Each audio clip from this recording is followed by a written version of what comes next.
ये बताइए, कल भी धरना जारी रहा, आज भी धरना जारी है, क्या मुख्य मांगे हैं? तो मुख्य मांगे हमारी शुरू से ही जो है वो क्लियर है। पहली हमारी मुख्य मांग थी कि आरोपी को गिरफ्तार किया जाए और उस गाड़ी को जब्त किया जाए जी। जो शायद रात को करनी है। तो ये एक मांग तो हमारी दूसरी मांग हमारी ये है कि वो जो सिर्फ पूरा परिवार उन्हीं पे डिपेंड था, जो मृतक जो खुराम है उन्हीं पे, तो उनके बच्चे को रोजगार दिया जाए। तो वो जैसे रोजगार देने की बात की कि भाई संविदा पे एनजीओ के माध्यम से, तो उससे हम सहमत नहीं है।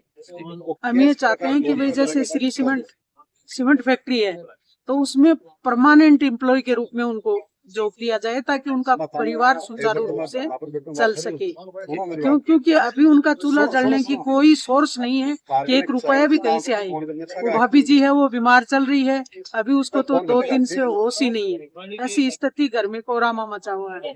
हाँ, तो बहुत मतलब निशब्द है, हमारे पास कोई शब्द नहीं है हम जो बोले।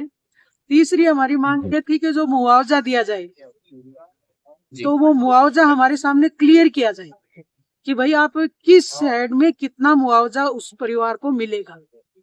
जैसे आश्वासन से हम नहीं, और ये जो हमारी मांगे हैं उनकी वो क्लियरिटी हो और रिटर्न में हो, ताकि हमें उम्मीद बने। और हम ये चाह रहे हैं कि दूध का दूध और पानी का पानी न्याय हो, है ना। वो मर्डर है, वो हत्या है, वो एक्सीडेंट है, जो कुछ भी है पुलिस ईमानदारी से इन्वेस्टिगेशन करे और उसको क्लियर करे और ईमानदारी से करे।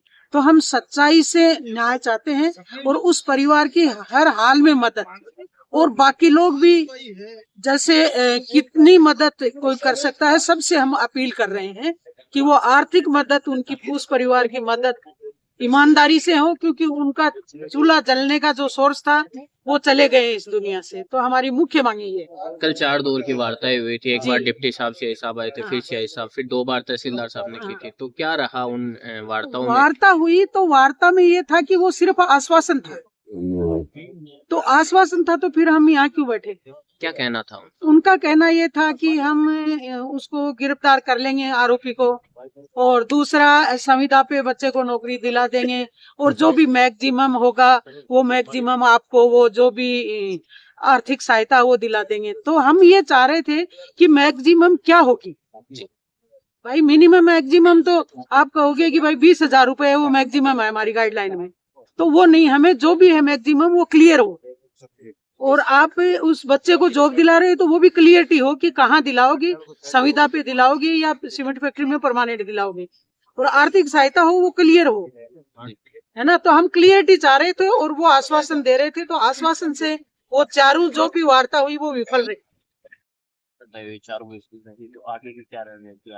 वार्ता वार्ता में चलती रहे, बागोए की मानसों की धर्म क्या भी खत्म कर जाए, एक ही बात है।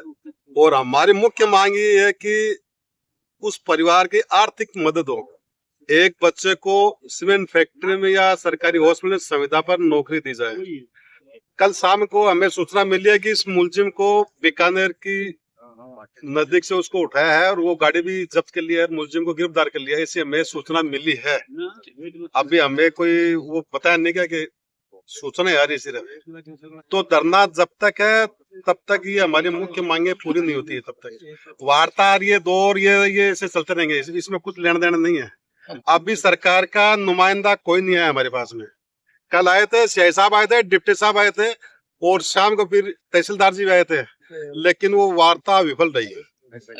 अब 12 बज रहे हैं, अभी तक कोई प्रतिनिधि नहीं है सरकार का। मैं बात करूं मुआवजे की, तो कितने रुपए की मुआवजे की मांग है अगर मैं बात? जो सरकार की गाइडलाइन के अनुसार, हमने तो ऐसा नहीं है कि हमें कोई 2 करोड़ की मांग कर रहे हैं, 5 करोड़ की मांग कर रहे हैं, वो मांग सरकार की गाइडलाइन के अनुसार मांग कर रहे हैं हम। उस परिवार की आर्थिक मदद होनी चाहिए, उस बच्चे को एक जॉब मिलनी चाहिए, ये मांग है हमारी, उसको मांग नहीं है। और वो मुलजिम है वो सलाखों के पीछे होना चाहिए। आज आपके धरने पे पहुंचे तो क्या मुख्य मांगे? तो जो परिवार की मुख्य मांगे है वो कल परिवार ने बता दी थी, और अभी तक उनकी कोई मांग स्वीकार नहीं की है।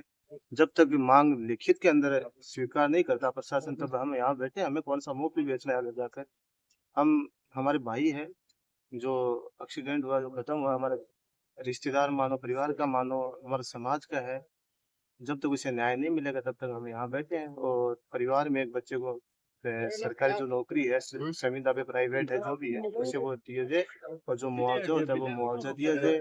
और ऐसे ये बार बार घटना हो रही है मेघवाल समाज के साथ, तो मैं प्रशासन को भी चेताना चाहता हूँ कि भाई आप कहाँ सो रहे हो, ये मेघवाल समाज के साथ ऐसी घटना बार बार क्यों हो रही है, कभी कौन खत्म हो रहा है कभी कौन खत्म हो रहा है, उसकी वो जो मांग है वो स्वीकार नहीं होती है और आकर हमें बोल देते हैं कि आप धरना उठा लो हम उसकी गिरफ्तारी कर लेंगे। गिरफ्तारी आज तक के जब भी हमने धरना उठाए हैं मेघवाल समाज ने उसके बाद वो कोई गिरफ्तार नहीं होता है, 1-2 दिन के लिए गिरफ्तार दिखाते उसे जमानत पर छोड़ दिया जाता है, फिर वो तारीख पर जाता है। भाई मेघवाल समाज को इतने हल्के में क्यों ले रखा है इन लोगों ने। प्रशासन आखिर कब तक मतलब चुप्पी साधेगा, कब तक ये सरकार की चूड़ियां पहनकर बैठा रहेगा प्रशासन से भी मेरा निवेदन है कि जो सही है सही को सही और गलत को गलत दिखाया जाए और जो आरोपियों से गिरफ्तार करकर उसके खिलाफ कड़ी से कड़ी कार्रवाई करने पर बैठे थे, रोड जाम करने जैसी स्थिति सामने आई और सुबह से अभी तक यहाँ पर प्रशासन नहीं पहुँच पाया है, तो क्या कहना चाहोगे? कल शाम को तहसीलदार जो थे सीआई साहब आए थे, उनसे वार्ता हुई थी, तो वार्ता में तो सफल नहीं हुई, तो दोबारा सभी लोगों ने तय किया कि जो हमारी जो मांगे हैं मुआवजे की मुख्य मांग है उस पर सहमति नहीं बनी है, प्रशासन को भी चाहिए कि वो इस पर गौर करे और अपने गांव वाले जब तक ये इनकी मांगे नहीं मानेंगे, इनका यही कहना है कि इनकी मांगे पूरी होनी चाहिए और जो नौकरी की बात करते हैं वो संविदा पर नौकरी लगनी चाहिए। जब तक संविदा पर नौकरी नहीं लगेगी तो वो किसी एनजीओ की नौकरी को तस्लीम नहीं कर रहे हैं। तो ये बात भी सही है कि एनजीओ की नौकरी 2 दिन की होती है, 2 दिन की नहीं होती है, तो उसके बच्चे को संविदा पर नौकरी करनी चाहिए और उनको फर्ज बनता है और हमारा भी सभी का फर्ज बनता है कि उनका परिवार का सहयोग करे, बहुत परिवार गरीब है।